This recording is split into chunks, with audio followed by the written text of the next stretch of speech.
This is the Lone Crater YouTube. We hope this video helps. In this video, I will show you how to make vegan Alfredo sauce.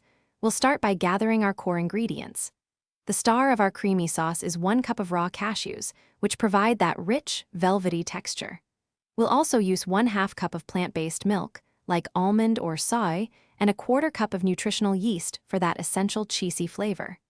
Don't forget 2 cloves of garlic and a squeeze of lemon juice to brighten everything up.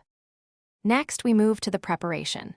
First, soak your 1 cup of cashews in hot water for at least 15 minutes or even overnight to soften them. This step is crucial for a super smooth sauce. Drain the cashews, then combine them in a high-speed blender with the plant milk, nutritional yeast, garlic, and lemon juice.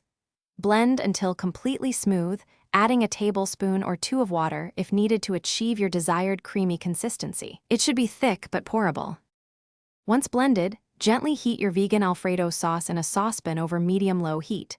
Stir constantly for about 5 to 7 minutes until it thickens slightly.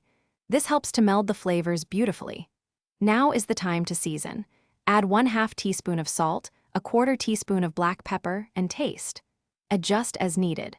For an extra layer of freshness, stir in 2 tablespoons of freshly chopped parsley just before serving. This step truly elevates the dish.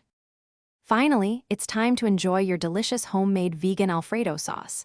This versatile sauce pairs perfectly with any pasta, from fettuccine to penne.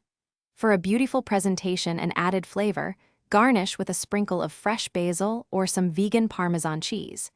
You can also toss in your favorite cooked vegetables, such as steamed broccoli florets or sautéed mushrooms, for a complete and satisfying meal.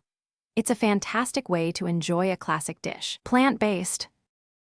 Thanks for watching. Consider subscribing if we helped you.